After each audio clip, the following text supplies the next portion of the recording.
How much guy brought my cow back, and we had to unload her and get that all done. And by the time we got done, it was past 7. I'm sorry. I was hoping to be on by 7, but didn't work out. It's getting dark here. I was going to show you guys real quick before it gets too dark. Hopefully I can show you. Flip this around. There's the house. I've got the east side.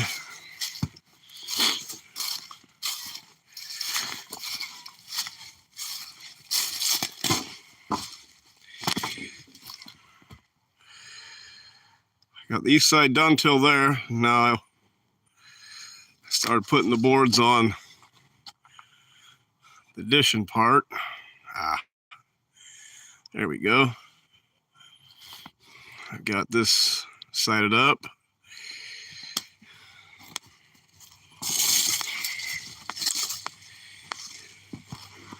Yeah, sorry I was so late. It just could not. We had to do that unloading, and it kind of just held me up. Let's see. Here you can see the walk around here a bit. Gotta cut my rafters.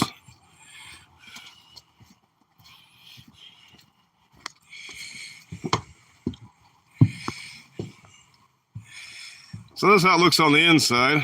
I still haven't decided what I'm going to put on the inside walls, but I'll put braces in like this in all the sections when I get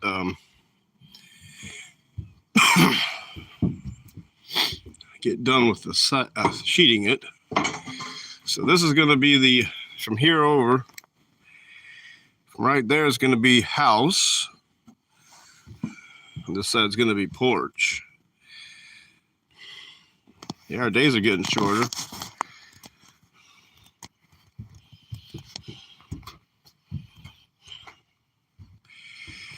See, I got this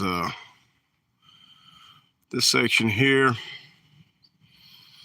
I'm ready for rafters pretty much now because I've got these the joists on top.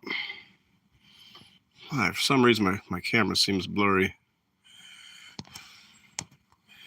Well, just as well head in. It's dark out here.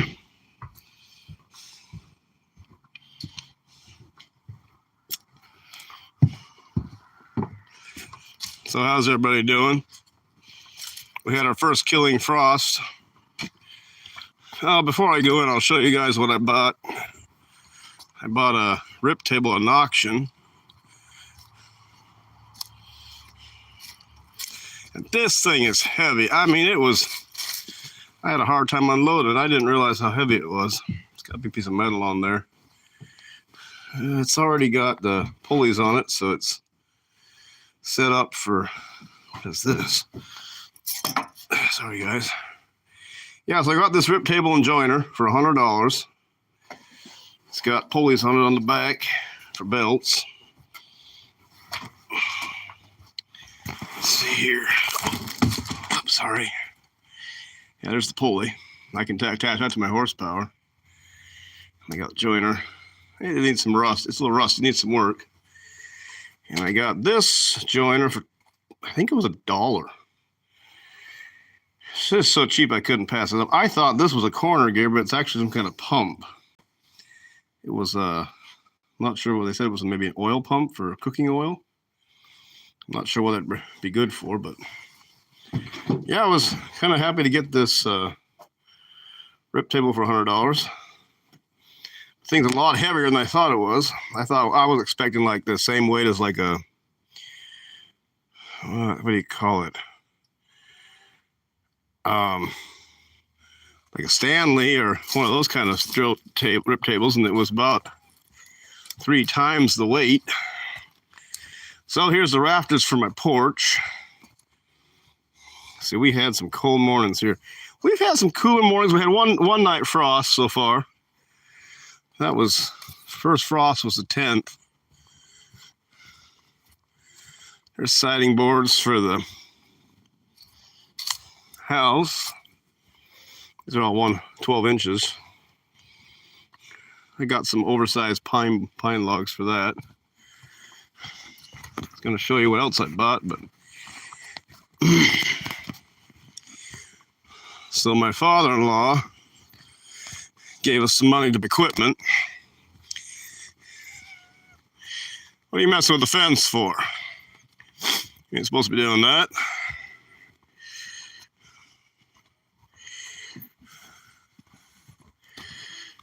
Yeah, sorry for the darkness. It gets kind of dark here early.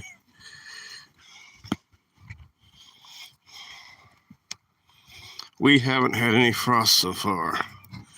Missouri lot. Yeah, this wagon I got for under $200. It's a small hay wagon. It's got the attachment for the, I think my camera's blurry. It's got an attachment for the hay loader. It's got good tires on it, thankfully. And I might have to put another tongue on it for the horses, but yeah, that was under $200. That was pretty good. And I got a hay loader for $1,200 and a hay mower for $1,000. So there, my father-in-law had gave my wife $3,000 for equipment, and I got 3 pieces of haying equipment: the wagon, the loader, and the mower. Mower needs some work, but I think it's going to work. So thankfully we got a start with our haying equipment. I've got this little mower over there. Oh, you can't see it, it's too dark. So that pile of logs is all set up except those 2. And hopefully I'll be able to get some more. These ones are sat for a couple of years, so they're pretty dry. Got a lot of firewood there, firewood to cut. I'm gonna head on in the house.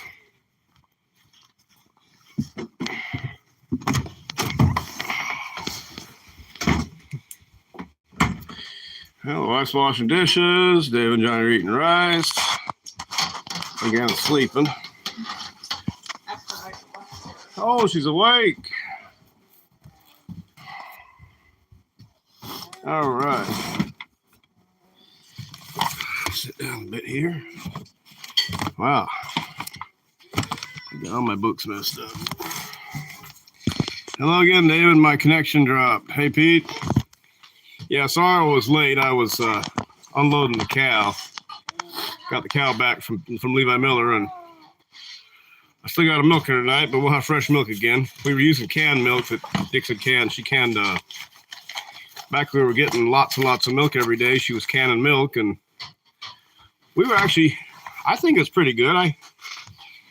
If you left it in too long, it got kind of dark, a little darker color than, fresh milk, but The longer it cooked, the more it's like yeah, the longer it cooked, it got more like evaporated milk, but looks solid dark. Yeah, it's almost dark. Yeah, our days are getting shorter. We had a huh? I bet, David. Could you bring my coffee in the cup, Dix? Just wait, David. I gotta take my coat off, guys. I'm getting hot with my coat on in here. The stove's kind of warm. Yeah, it's nice warm in here. Kind of cool outside. All right, I got my coat off. Sit down. I'll leave my jacket on. Yeah, so I thought it was a pretty good auction. Some things went real high and some things went real low, but things I wanted went a little higher, except the wagon. I was kind of happy with the wagon price. It was about half price of a wagon I had looked at the other day, and it wasn't quite so good. Move the handy. Only thing is, I'm gonna have to change the tongue, I think, for horses once I use the forecart. Could you please go eat your eyes so I can get my coffee? I think he's done. He's done? Yep. Ooh, hot coffee. Yeah. So Henry Miller sold out. He's gonna move to Missouri. His place is for sale, so if anybody's looking for a farm, there's an 80-acre farm with nice big barn on it, big shop, big machine shed, pretty much a nice house, 2-story house with a walk-in basement. He's asking a little more than I think he'll get, but it's 84 acres. He's asking 300,000, 300 something thousand. But we'll see how if it gets it or not. Most places up here don't bring that much. Yeah, it was the one mower I wanted to get. It brought almost $3,000. I dropped off at $2,800. That's kind of a good thing I didn't get it because I wouldn't be able to get the wagon and Missouri ain't bad. Missouri Life. I'm not sure who that is. What are you crying about? Huh? Look it up. Get out right, Sensa? Oh.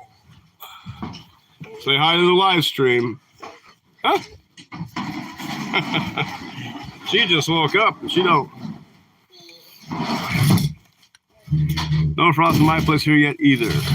So Pete hasn't had frost. We had killing frost the 10th.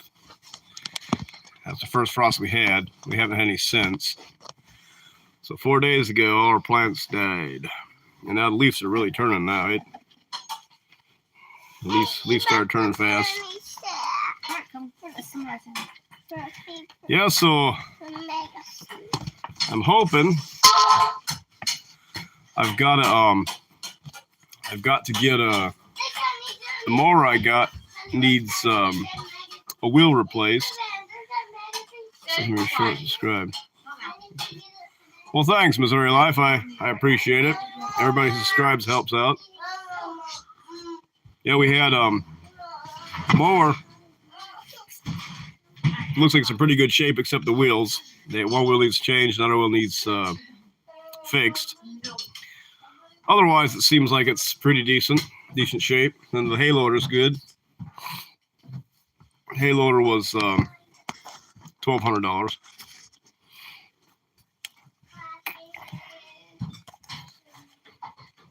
Horses were cheap today, surprisingly. I thought the horses were really cheap. Most horses bring so much, but today they were cheap. And I didn't have money to buy one, so that's how it's no horse. Cows were high. Beef cows were, even the small ones feeders were bringing $900 to $1,000. The goats, most of the goats brought around 200 or more. Sheep were a little cheaper, but not much, all over 100.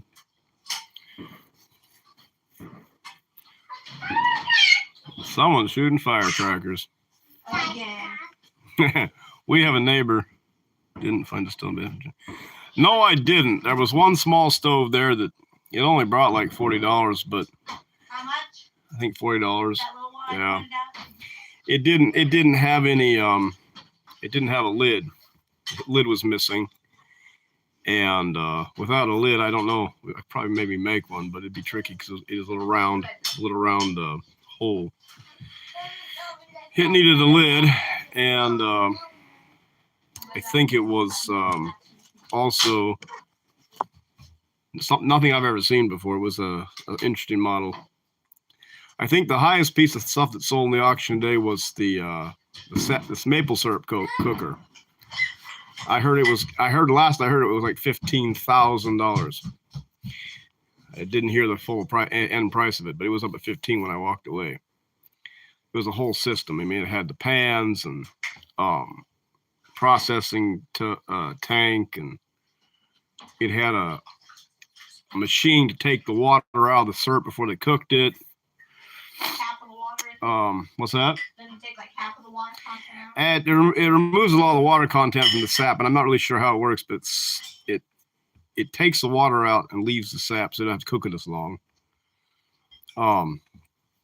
It was a nice looking machine, but quite expensive.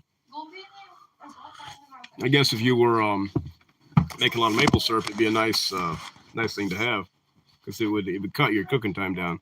Reverse osmosis system. Yeah, that's what I had. I had a reverse osmosis system.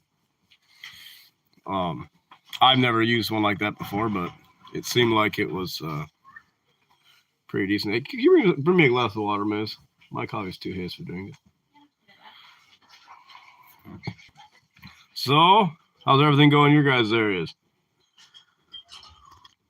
Yeah, Johnny, come on.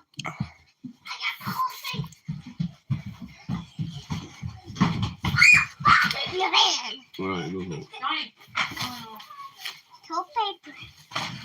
Dad, where's Yep. that bloody sail? So building all. There's an Amish shop making these now that runs on a Honda motor with no electricity needed. Okay.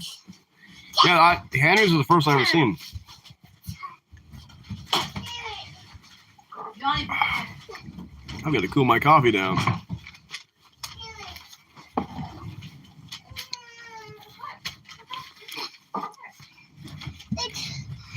where's that sail? He wrecks a lot. It goes there. I was surprised how Let me shut up, Snyder. certain stuff went real high, and other stuff didn't bring much at all. The most of the equipment went pretty good. The equipment and the cows went real high, but horses were cheap. At least for what I've seen, horse prices. If someone had wanted a cheap horse, it would have been a good place to get one, but they were most of them cross perchins. They were half perchin or part perchin. Mowed our church meeting. I was coming here for, I hope it's the last time this season. What's that? Oh, yeah.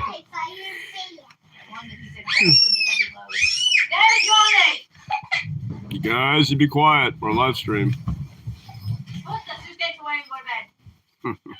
You've had no naps in your nap. The boys haven't had a nap today. They're tired. I was, David, I'm on a live stream. You be quiet, okay?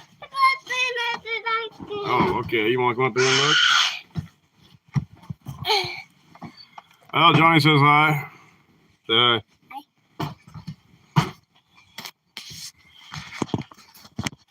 Yeah, we had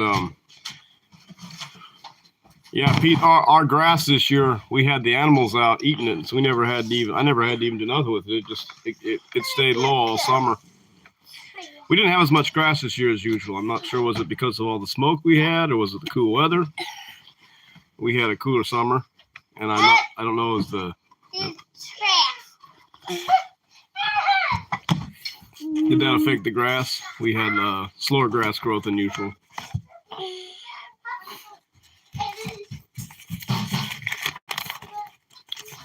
Yeah, so let's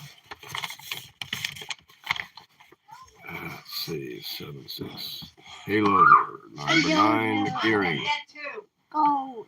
Yeah, the threshing machine. He had 2 threshing machines. They brought pretty good. I was thinking maybe they still weren't bad price for a threshing machine. I've seen some go a whole lot higher. Okay. We had a cool summer too, but with all the rain, the grass grew still strong, way faster than normal. Huh?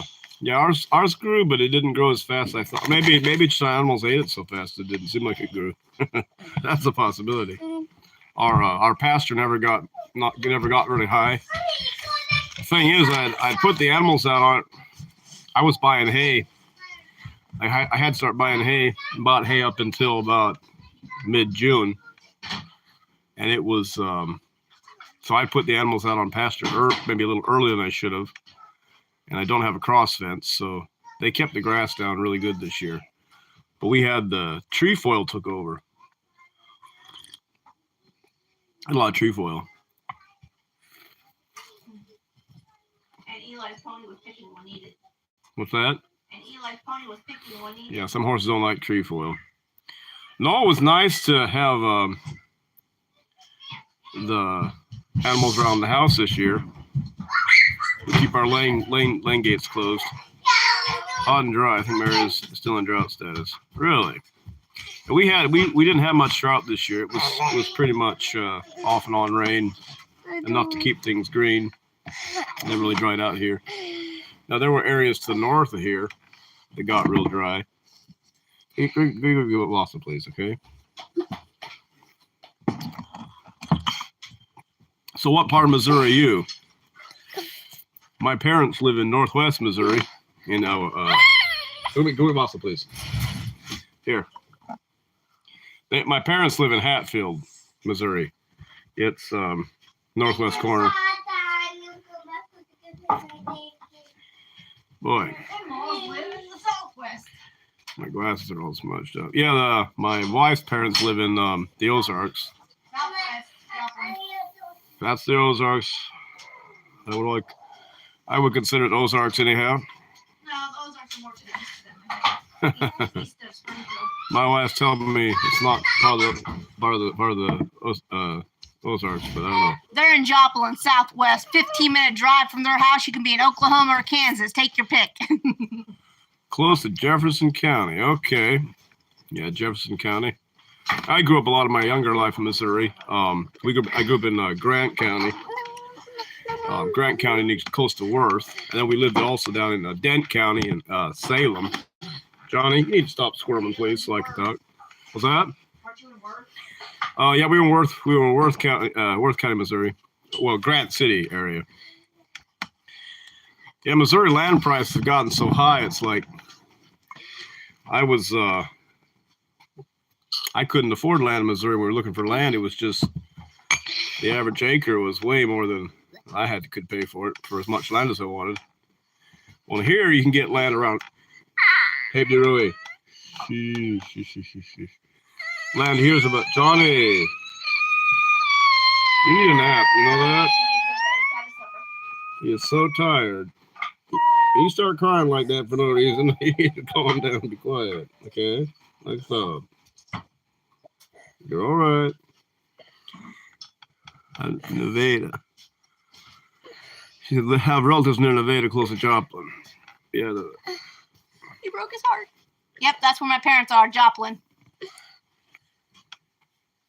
Land here is very expensive. Yeah, Missouri land's expensive. Up here, you can still get land for $1,000 an acre some places. A couple places maybe less, but not so apt. I think yours is... We bought 80 acres here for $114,000.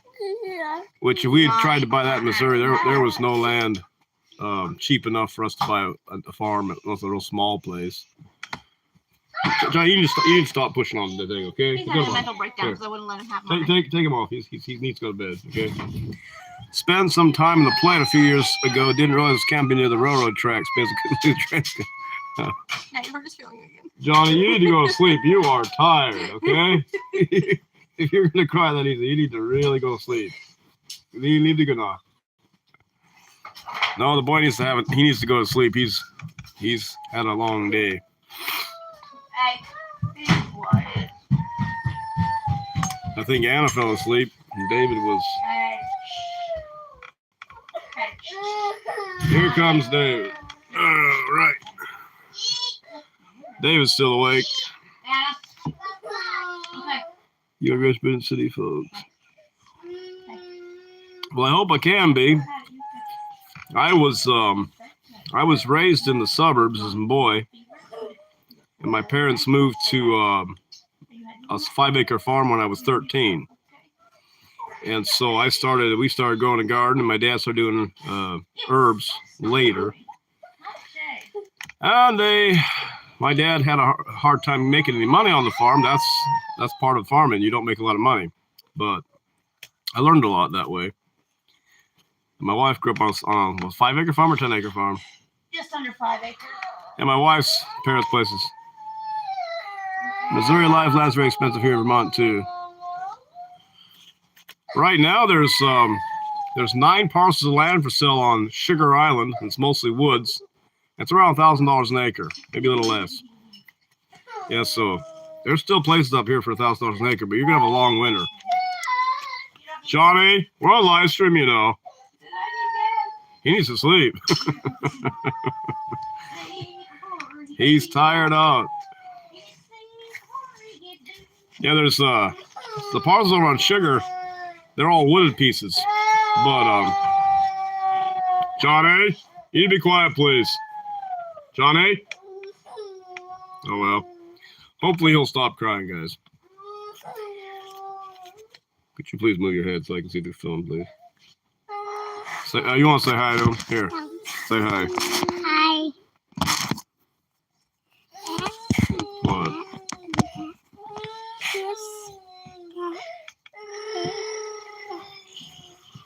Johnny, you're gonna drown in your own snot. Not that. So last week I went with Moles Knoll over to Canada, and we visited Sam Kipper in the. It looks like it's spelled Debrats, but they said it's Deborah in French. I don't speak French, so for me it's hard to read French names, but it's basically a little over an hour drive from our house. You got to kind of go around the lakes down. It's basically directly east of us here. Land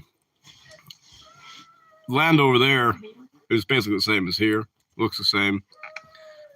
Same climate. So he's there with the Mennonite group. We were neighbors in Central America for 5 years.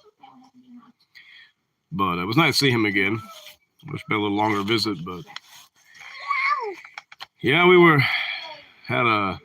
Eli Glick came from Ohio, and Mose Nolt came from Tennessee, and Clayton Graham came from Indiana. And we had Lou Holsteller from Tennessee. Dad, Almost got the roof on. Lou. Yeah, Lou was here. Lou got hurt. He fell from the second story and landed on his hammer, sadly. I called him the other day and he said he's feeling better now. But he had a pretty good bruise. He fell on his hammer. No, if anybody wants to come help, we could really use it right now in the house because winter's coming. It's probably going to be, who knows, it could come anytime. It could come anytime. I'm thinking this year, if it goes like last year we didn't have much snow till after our house fire. We had the house fire December 4th, and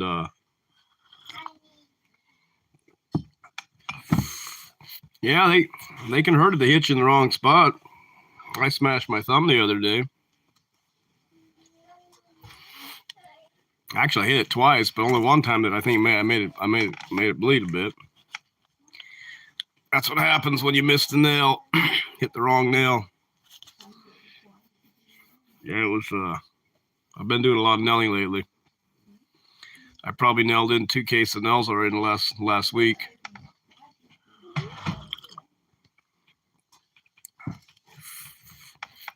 So I'm thinking we have about enough lumber to do the west side and the east side of the house. And my brother, he said he'd loan me some money to buy logs, and I'll try to buy enough logs to finish up the north and south sides. So my plan was originally to cut on my own logs, but it was taking me too long myself. You know, it's time consuming. You cut the tree down, you clean it up, you pull it into the sawmill, saw it up. And by the time you got it done, it takes you a whole day. You basically spend a day doing maybe 2 trees. Yeah, I'm trying to build it sturdy.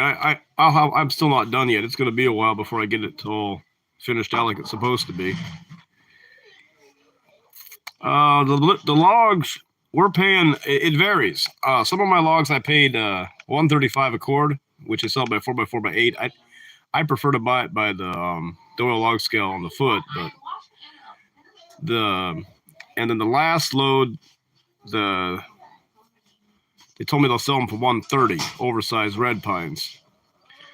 But I haven't figured out how much it's going to cost for the hauling, so I'm thinking I'm averaging approximately $140 the cord.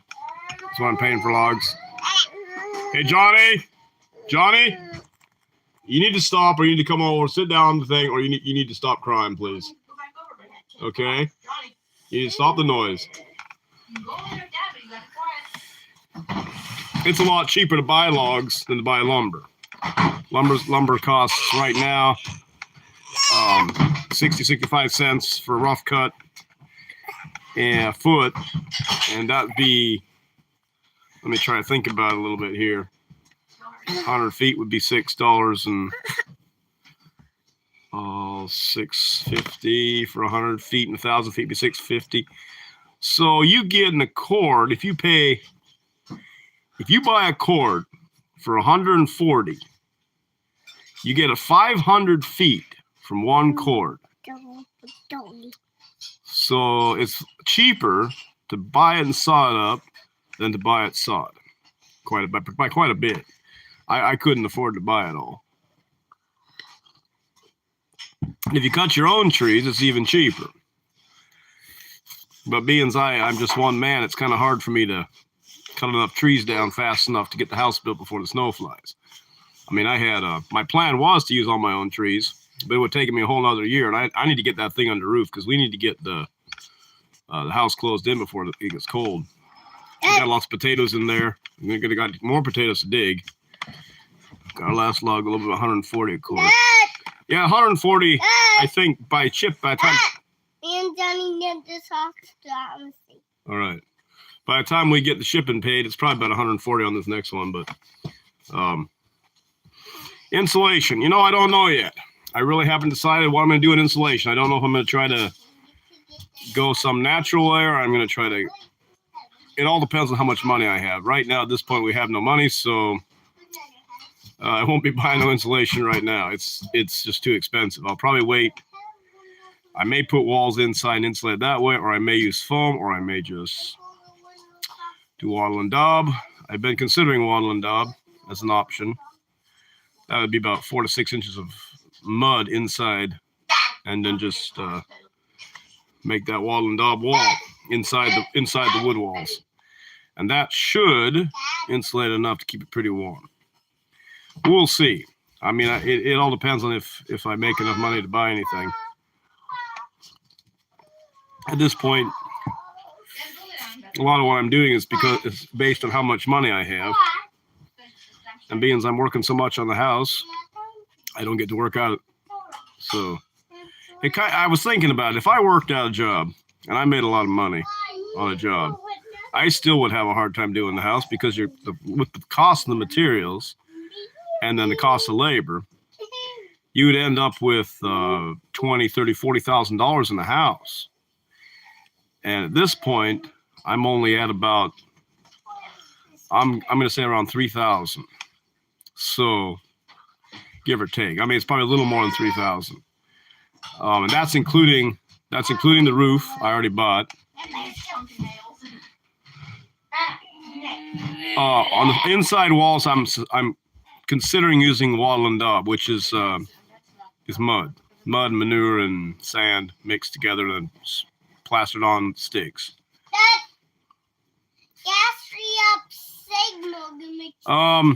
Yeah, I hope so. I hope so, but it's just. I'm trying to get the thing boxed in before the snow flies. That's the goal, to get that thing closed in so we can our potatoes don't freeze. We need to store our potatoes somewhere. And our water's down there. And the water's in there, and we got beets and potatoes, cabbage, and stuff's got, and our canned goods. It's gotta be in the basement. Oats can freeze. Yeah, we need to keep our basement from freezing. That's the one of the main goals, because. And if I don't get the roof on and it snows and rains, it's going to get the water in the basement. That ain't no good either. So, hopefully, I think in one day, a couple hours, we could get that roof on if somebody would help me get that thing put up on the main part of the house.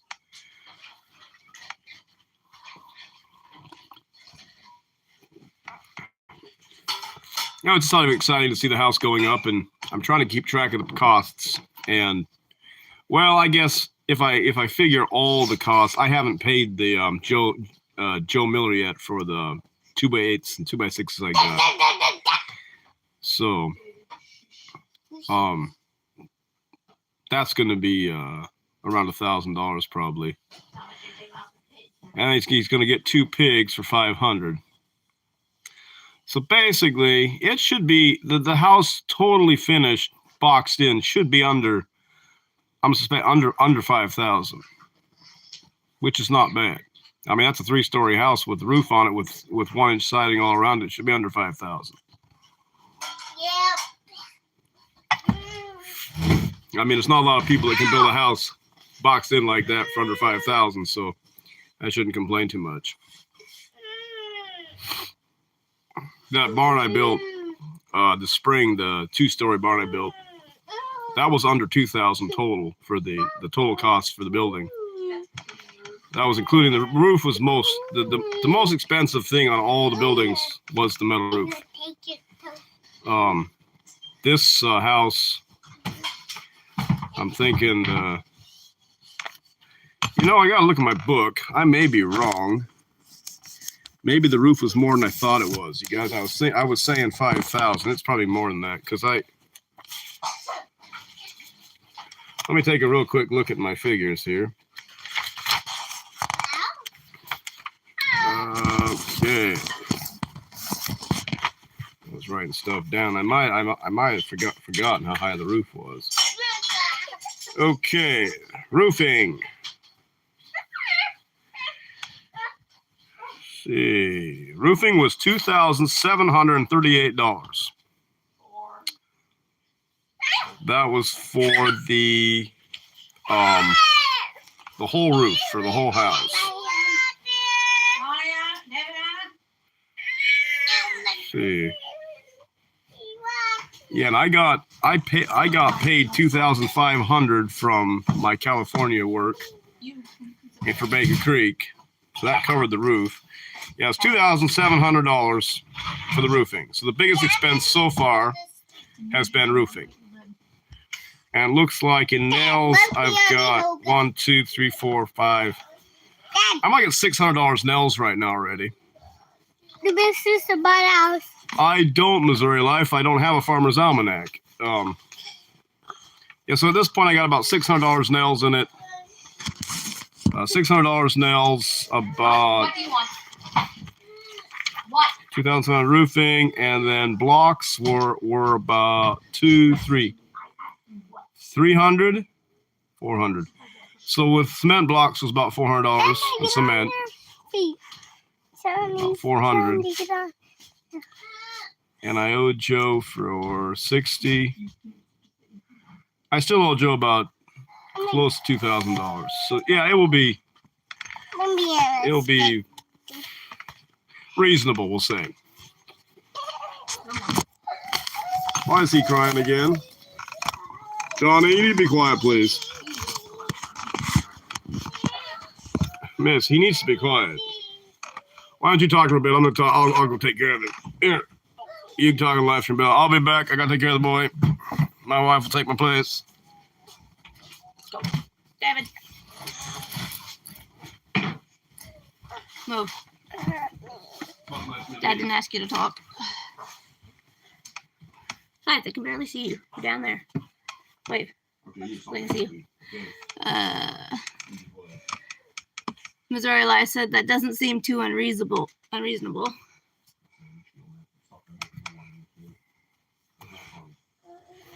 David, stop. David, come here. David, go.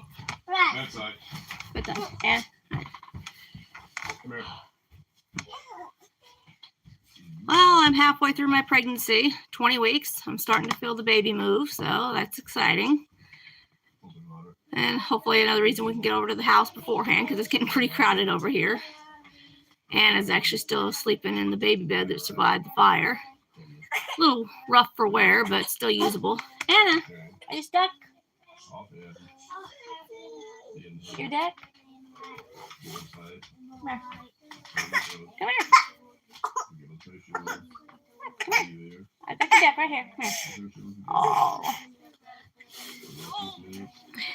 I'm not sure if we'll get a bassinet for the new one or if we'll try and get Anna into her own little bed and reuse this one. It has 2 spots to adjust. It's at the lower spot now. It's a mini crib that she has that's smaller than the usual mini crib. It's only 1.5 feet wide. You know, Anna, shush. Hey, look. You come right there. Look. Don't be sad on camera. What? Your feet? What's wrong with your feet? What? Did you pinch your toe? Did you pinch your toe trying to get in? Yeah. What? Okay, your foot's fine. Your foot's fine, okay? No, shush. Oh, you. We get to do it all over again come February. Johnny stayed up longer, and Dave and Anna were early to sleep all night, so hopefully this one will do the same. I like my sleep. Time for Anna's prayers, and then she can go to bed. Didn't get much canned this week. Got the rest of the tomatoes done that somebody brought. I'm hoping to go by and pick up some more apples off some of the trees that are just along the sides of fields, places and stuff, and get some more applesauce put up this year. Didn't get any apple butter made, didn't have enough. So I don't follow a certain recipe for my apple butter. I usually just do it by taste. I got a new food mill. I'm going to try and get around to doing a video on it. Everything on it's metal except for the plunger is plastic, and then the part where you hold the handle when you crank it's plastic, but otherwise it's a lot nicer. It's like the Victoria style, but everything's either stainless steel on it or cast iron with a food grade coating on it. So weighs 10 pounds. It's a bit heavy, but seems to work really, really good. I'd like to get some berries and see how it does on that. The screen says it's finer than what the Victoria one would be, or you have to buy the additional kit if you want to do berries and stuff. All right, so we got everybody. Where'd my coffee go? Everybody's in bed now. How many kids do you have? We have 3 living children and 1 on the way. And I want to know how to can. Yeah, we do a lot of canning. We'll be doing a lot more this fall. We're going to probably butcher a pig. We'll have a pig to butcher. I think we'll probably wait till the snow. It's pretty snowy. How do we meet? Let's see. My wife, she tricked me and told me she was a farmer. I had a friend who set up an account for me on Farmers Only. Turned out she wasn't really a farmer, but she's learning how to be a farmer now. Turns out you weren't what I thought you were when you said you were She wasn't expecting a conservative guy like me, so we have had our issues. We were, I think, I was always more of it's been my goal to live this way, not really hers. So it was kind of a, what do you call it? I guess my mindset growing up when I got a little more educated women can be tricky. Was have all the conveniences for backup, like solar, water, wind, but still live with all the nice things. And then you had 3 backups. So I figured if all 3 of those fell, well, then it was meant to be. Well, but she doesn't realize if you don't live the life, you don't know how to do it. I have the belief that if you don't live it, it's going to be pretty hard to live it when the time comes, if you need to live it. I'd rather enjoy it and all the time. I think I don't enjoy the modern life. I think the modern life's a distraction. It's how would you say it? I find it to be not conductive for a happy life, in my opinion. I like the old ways. I find it not conductive when it's dark outside at 4 p.m. in December. I can't see the Stop snow. complaining. Just accept how life is. We cannot change the day length. It's dark at 4 in Missouri. Oh, she always likes to complain about the weather. I told her, look, here's the thing. We can't change the weather. We just try to live with it. But I actually don't even look at the weather usually. I just kind of just... No, it was... we met at first at Baker Creek. I was in the festival. I went to the Baker Creek Festival, met her there in person. Where was that? Mansfield? No, Mansfield area. I met her at Baker Creek. We met online on July 9th, and then the festival was just in August, wasn't it? After your birthday? It was in August, I think, sometime. I bought him his first cup for his birthday, and he still used that kind. Those that's my coffee cup, yeah. Those Constigo ones, or how do you pronounce it? No, I think... I snuck up behind him. I knew it must be him. I saw a ponytail sticking out under a straw hat and bare feet. Snuck up and gave him a big hug for a surprise, and almost gave his friend he was talking to a heart attack. Like, whoa, I'm girl hugging him. You don't have no girl. No, I never. I wasn't very much a woman's man. The women didn't like me. I was too. I like you. Well, yeah, you like me. Well, I thought unless you women shave didn't your like me. mustache, then I don't like you. I was. I always give the girls I talk to a long list of things I required if they wanted to marry me. That's why they didn't marry you. Yeah, that's why they didn't marry me. He told me 5 things. He didn't tell me there's another list in smaller writing underneath in the fine print. That's not the point. No, I think it's I see your crow's feet. women like to always have everything easy, and plenty of money to spend, and like all this junk food. I tell her, no, that ain't good for you. If it was, I think people today spend way too much time chasing pleasure and luxury and not maintaining the goodness of life, living in harmony with the earth. So she's had a long, rough process to try to learn the way of the more natural ways. Plus all the things I should have learned growing up, like how to sew, how to can, all that stuff I didn't know how to do. Yeah, she didn't. Why can't I see you in the camera? I'm over here. Where are you? If you were on, if it was down flat, you would have more Oh. point into the coffee cup. Do either of you happen to know, like my single male friends? Yes, I know a couple single male guys who need wives. But there's a big but to it. Depends what kind of a woman you are. I think they're quite picky, some of them. That's why they're still single. I have some good friends. I would say are good, hardworking, conservative, old-fashioned men, but that's the problem. They're so old. Hey! Now listen. It's better to have a man like that than a man that's bad. So just you. But remember, feminism. You don't want to be a feminist. That don't work. That's part of our problem. But on the good points for him, he says I'm only first wave feminism, not third wave. What doesn't matter? Feminism is bad regardless. No, my see, right now, I can think of 1, 2, 3, 4, 5, 6. 6 single males that are. There's Mose, Henry, Nathan, Henry, Stephen. Stephen Sherrock. Yep. There's Lou. Someone's older. And Brett. You said Brett. There's Brett. 6. And there's a few more, I think, if I can think about it. Actually, I can't think of a few. But you know what? I can't tell you one good woman that I know. Not one. Including me. You're not available for marriage. What's wrong with you? I thought we were talking about good women. Well, I'm talking. I don't count. I'm talking about good women that are single. Rachel Miller. Well, she's Amish. She ain't gonna marry an Amish guy. No, the Amish girls, you can't count them because they won't marry. Would you get my What'd you drop? flashlight? Doesn't matter. No, the Amish girls, I don't think will marry an outsider. I tried to marry an Amish girl and could never get one to marry me. If he couldn't do it, nobody can. How do you know that?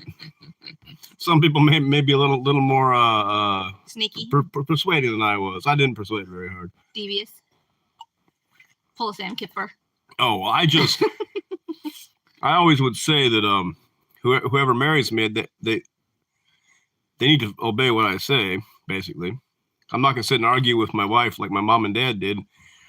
Growing up, I watched my parents argue my whole growing up life of little things, back and forth. And I said, I like the Amish because you didn't see that. They had peace in the home. They had order. And the funny thing is, I think a lot of people think that with order, there's meanness, but I didn't see that. I see way less meanness or argumentative spirit or anger under the Amish than I do with English people. And I noticed, like with, I only saw 2 minor arguments in the 8.5 years I was with the Amish. 2. I mean, some English people, they pretty much argue every 5 minutes. And it's like, there's a big difference when you look at the way they live compared to the way the world does. And the kids grow up learning to work, to be obedient, to Be quiet. well, not to talk over their elders. Dad. Dad, I won't shut up until you acknowledge me, Dad. Well, I think our kids are more. They aren't quite like the Amish because I'm not Amish. my wife's not Amish, so she get. Well, I'm not. I wasn't born Amish either, but in general, I'm more Amish than she is. I picked up a lot more of the Amish ways over the years of being with the Amish, where my wife never had that. So you've got the, what do you call that? Hollywood influence. No, we should say Disney influence. Disney influence. I don't like Disney.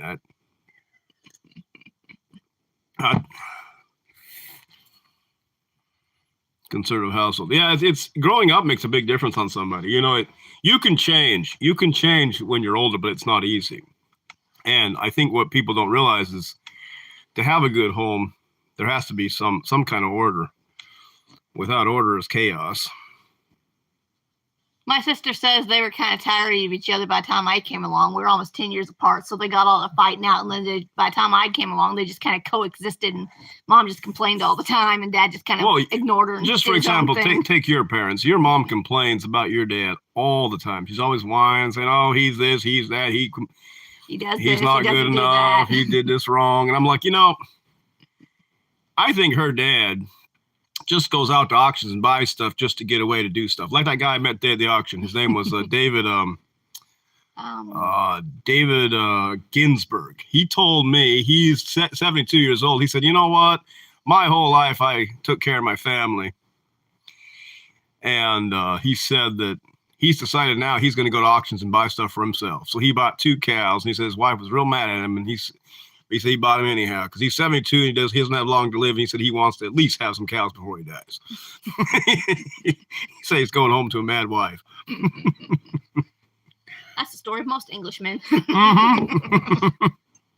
My parents fought when I was growing up. I watched them fight all the time, just back and forth about little stuff, and it's not good for the kids. It ain't good for the family.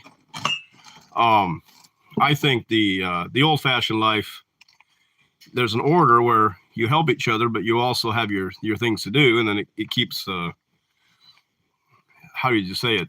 The Amish don't argue who's going to wash dishes.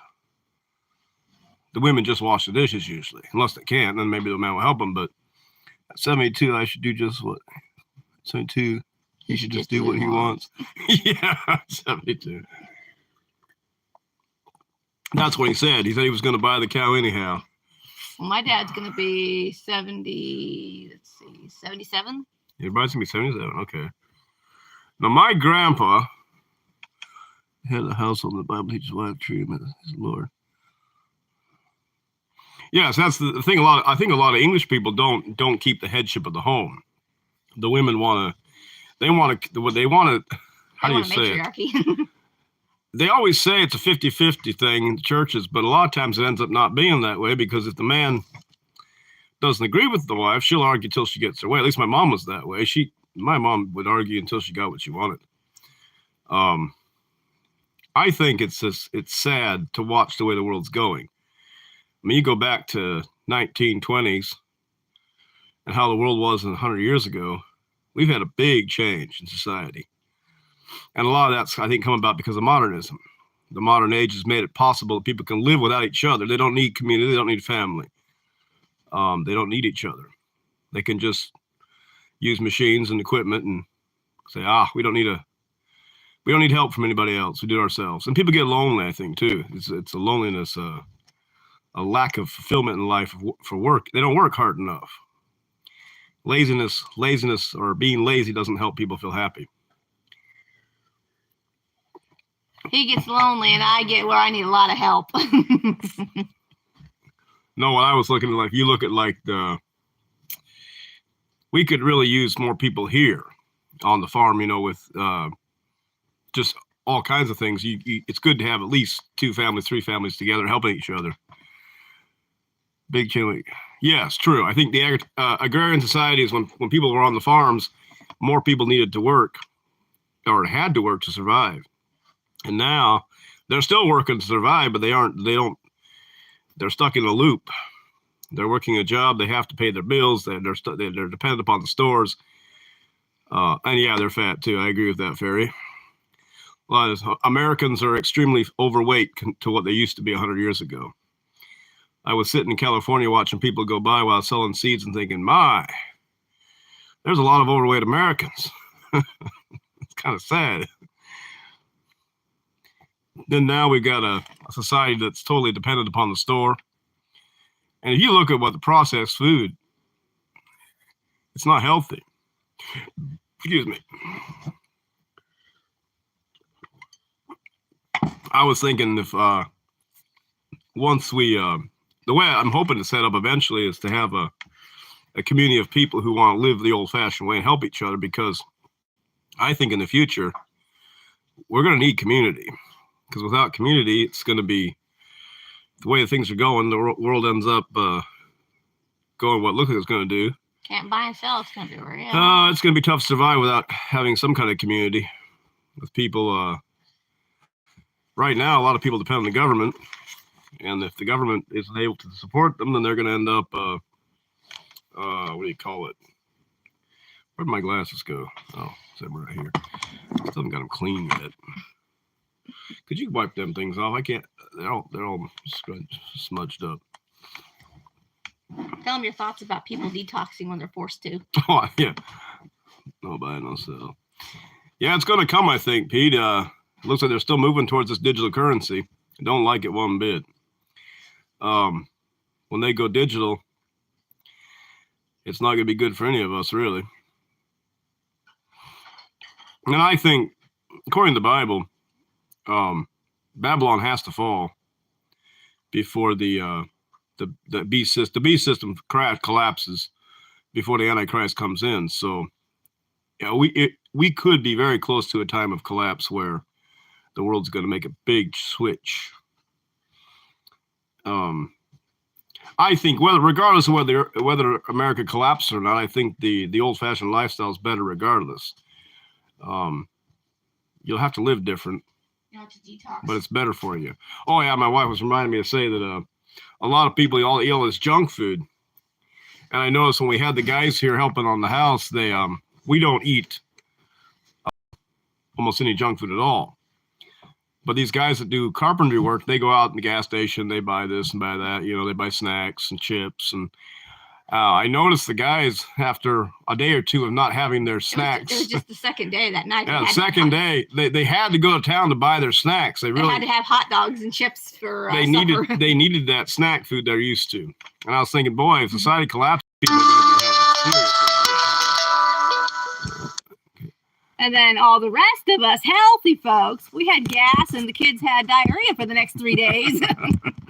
Yeah, you eat junk food you don't used to, it's not good for you. It makes you feel horrible. When I eat it, I don't feel good and I don't like it. But I think part of it is too, people who get used to it don't realize how bad it makes them feel. They get addicted to it. The funny thing is, they say a lot of that food you buy has got MSG in it or something similar, which it makes it very addicting, but also it's very unhealthy, or sugar, and it's loaded with sugar. Well, MSG, they say wasn't bad. What it is that it makes everything with no food value taste good. But it makes unhealthy food taste good, and you eat it, and there's no food value in it. Yeah, there's no food value, but it's not the MSG. It's just the stuff they put it in. Well, which is trash. That's not the point. It's GMO modified food. They got GMO corn, GMO soybeans, and GMO everything. Pretty much everything by this point. You get wheat. You got wheat, potatoes, strawberries. I think they're even genetically modifying fruit now, like papayas and a few other things I think they're working on. But I don't think it's good to be changing food. They need to leave food as it was and try to stay as natural as possible. Plus, they spray that stuff. When you're out in California, we were out in the festival. I went to the produce fields picking peppers. There wasn't a single bug. Those fields were bugless, weedless and bugless. There was no weeds, no bugs. And that is not natural. There's no way you could have a field that was completely weed free and no bugs anywhere at all without using sprays and chemicals. Couldn't you get weed free if you at least did the hydroponic thing? Well, Dix, this was a field. We're talking about a field. I mean, in every field, weeds grow, and there wasn't a weed growing. They had the stuff in plastic where the plants were planted in the rows was just sprayed, I suppose. How much vegetables come from other countries?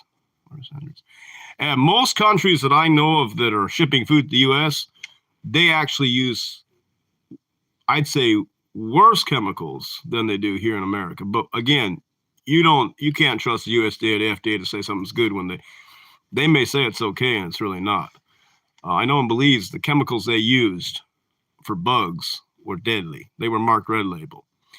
Red label means toxic. And that definitely, they have chemicals that when it gets in the plant, my goal's a great big garden next spring. Oh, that's good. Whatever you do, don't get goats.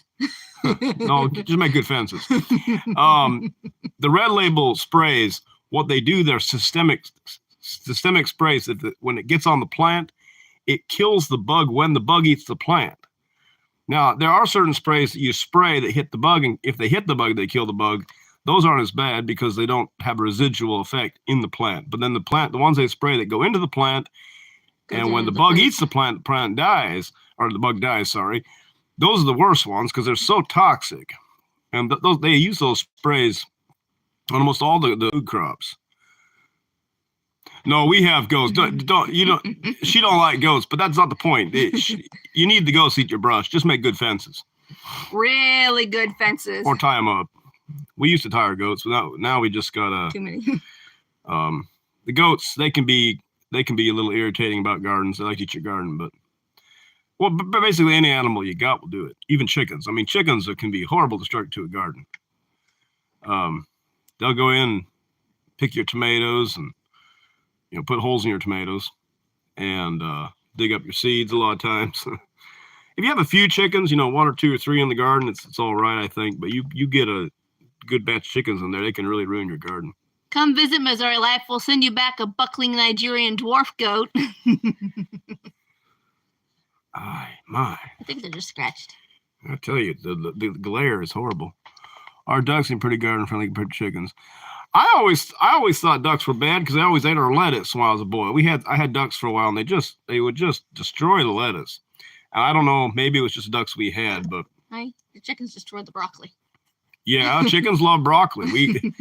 Every year we had chickens that weren't taken out of the garden, they'd eat the broccoli up. What's that doing to you if it kills the bugs, right? Oh, it's got to be bad. I mean, those chemicals, they're marked red label, which means they're horribly toxic. And some of them are even neurotoxins they use, like a few of them. Plus they use spray for blight. They use, what do they call it? Antifungal spray, fungal sprays. And then a lot of times, sorry guys, a lot of times at the same time, they use a lot of chemical fertilizers. So they're using chemical fertilizers, bug spray, fungicide spray, and then also using a lot of the crops are growing are GMOs. So you got pretty much a whole circle of every direction is not healthy for you. And it's kind of sad because people need to go back to the old ways because our bodies weren't made to take all that stuff in like that. It's not healthy. I was watching what the herbicides. Oh, that's another thing. They use herbicides too because they spray the weeds, kill them in between the rows. And they say that herbicides aren't residual. But there was one year I decided to use some herbicides on some brush I had. And I had sprayed the brush, and about 3 months later, we had a good rainstorm. And the water that came off that field into our pond. I pumped the water from the pond into my tank to water my greenhouses, and all my plants in the greenhouses just died. Which means that spray that I had sprayed 3 months earlier on the brush had washed into the pond into the water and killed the plants in the greenhouse. So I think all fruits are irradiated too. I think they do some of them. They run some of them through treatment. And a lot of food in the store has wax sprayed on it. Mm-hmm. They spray wax to keep it from spoiling. Especially apples. And a lot of food they put fungicides on it to keep it from molding. Because the part of the reason they can last so long is because they kill everything on it. They run under lights or radiate, and then they spray with fungicide or wash it with fungicide. I mean, even some of the Mennonites were doing that. They were using antifungal sprays to keep the stuff from molding. And if you go to the store and you see all this fruit looks perfect, you already know that in real life, it's not impossible, but it's quite impossible to have that many things perfect without bug blemishes or marks or bug bites or scratches. So to get that kind of perfect produce, it takes an unnatural environment, I'd say. Because I used to grow produce in Belize, and I can tell you it's rough. It's hard to get produce that looks perfect. And you notice, interestingly, people don't care about organic or as much in Belize. Well, they don't either here in Michigan either. I mean, Michigan doesn't seem like people care much about organic or not. They seem to just buy what's cheap, and they don't think about. And even when they say organic, you have to remember half the time when they say organic, it's just not maybe red label sprays. Maybe you have fruit trees, and we have some fruit trees. We got quite a few wild apples around here. There's like, I'd say we have at least a dozen trees in our place that they're all different kinds of apples that I don't know the names of because they're not named varieties. They're just probably wild trees that came up from seeds. And a crabapple tree. And we have a crabapple tree, yeah. But here I haven't seen any other fruit trees. Cherry trees, but the mice and the cold weather killed them. No, there were cherry trees here at one time, but they're gone now. I think I want to plant more, but it's just I haven't got to it yet. When I was in Belize, I used to grow. I had a nursery. I'm English. I go and see breaches always more. See need to turtles. Yeah, Aaron. I think it is important. I used to be modern, so it can be done. I mean, I'm not saying it's. What are you doing? Oh, hotspot. Okay. I think that I think it's most people don't realize if you're doing a farm, you almost have to go out at full time. A lot of people try to do weekend farming, and it doesn't work very well just to do weekends. I mean, you've almost got to put your whole life into it. It's not or hobby farming. Which if you do hobby farming, you can only really focus on a few things. Like my dad always grew a garden. Okay. Sorry for the disconnection. Don't know what happened. I can't still see anything though. Is it on the back camera, man? I don't think we were connected. Did we? Yeah, we got connection. It says internet, but I don't see anything.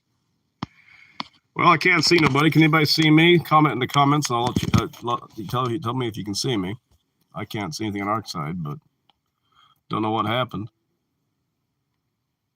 Everything's loading. I can hear you. It says we can hear us, but I can't see nothing. Oh well, maybe the internet dropped off for a bit. All I did was plug in the phone to the charger. Well, I don't know what you did, but it doesn't work. Stupidity. Would cause the phone to malfunction, but it does. All right. My wife plugged the cord in and to get the battery to go up, and it just killed it. Okay, so now we're back to video again. Oh yeah, Pete. You know, I noticed.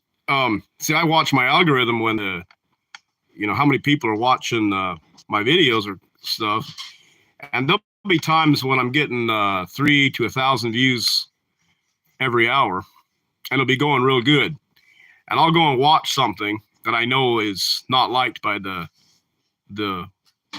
would-be overlords, and immediately my stream or feed will drop off to almost nothing. And I thought it's funny because it's almost like they turn off my views whenever I look at something they don't want me to. And I've tried it. Sometimes I've tried it off and on, see what would happen. I'll go and watch this particular person, and as soon as I start to watch them, my views will drop off every time. So it's almost like they have a switch that just turns you off whenever you do say certain things, or do certain things. Steve Bauer, Steve Schober. Yeah, it was Jamie YT. I was when I was in Central America, I pretty much grew all my own food and everything, but I had a hard time growing anything that grows here. So the things we can grow here, we couldn't grow there. The things we grew there, we can't grow here. But overall, I'd say I prefer the North over the South. Because what happened down there, if you get bugs, they just keep coming. There was never no winter, and they didn't die. So if you had the bugs start in, It was really hard. Pretty good, Jamie. It was really hard to conquer them bugs because they would just come and they keep going. And a lot of times, you know, people talk about like predator bugs, but like we didn't have ladybugs. We didn't have, I'd seen a few ladybugs now and then, but ladybugs didn't do well in the South. And the worst thing I think we had to deal with were ants. And a lot of people don't realize how, when you live down in the South, how destructive ants are to a garden. My, them things are destructive. Fire ants and weevy ants, leafcutter ants. I watched them fire ants go and they would cut my little fruits out of my flowers. Just as the flower was flowering, they come and cut it off and take it away. So you'd be like, you think, well, my plants aren't bearing anything. And so then you go to looking at it and think, well, they cut the fruit off before it ever barely got out of the flower. And they would take if you planted seed. I at first, when I moved to Central America, I didn't want to treat my seed at all. And I tried to plant without treating it. And I planted, I plant a half acre of peanuts. I would maybe get a dozen plants. And I was like, what in the world's going on? So I asked them in, I said, how comes my peanuts never come up? And they said, well, you got to treat the seed. So I tried it, and I treated the seed, and then they almost all came up. So what it was, the ants were going in and eating them peanuts before they ever got out of the ground. Do you see someone has asked if we grow comfrey? The leaves are great fertilizer. I didn't see that. The garden that was puddling.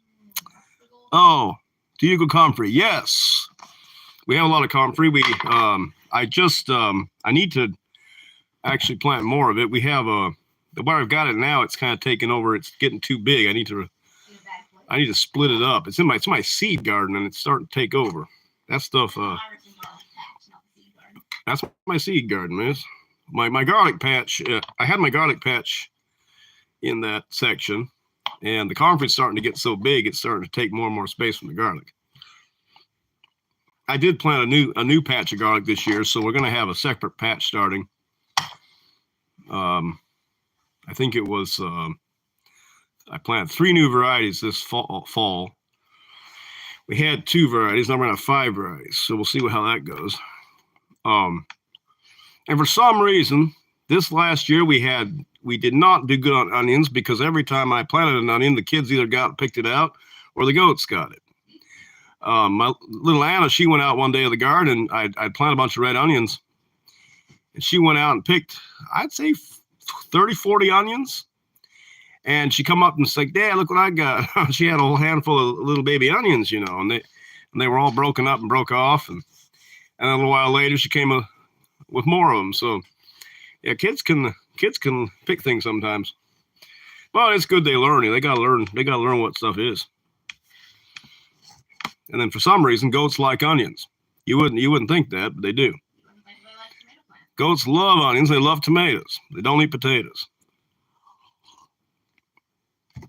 That's one thing. Almost nothing eats potatoes but potato bugs and worms sometimes. But we had our one potato patch wasn't even fenced. Then the horses, the cows, the goats, they don't touch it. They don't touch it.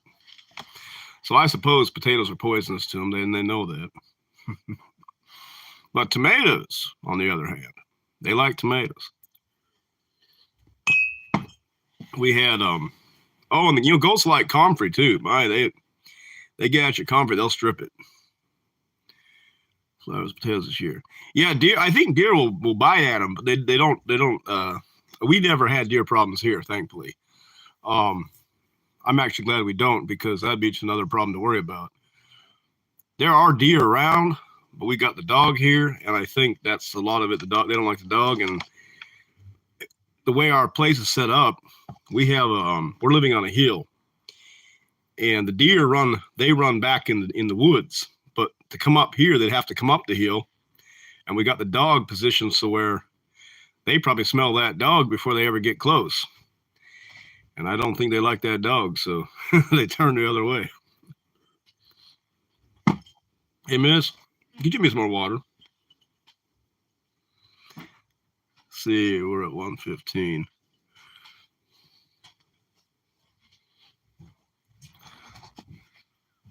Oh, I was going to say, I got some horseradish growing finally. People always say you can never kill horseradish.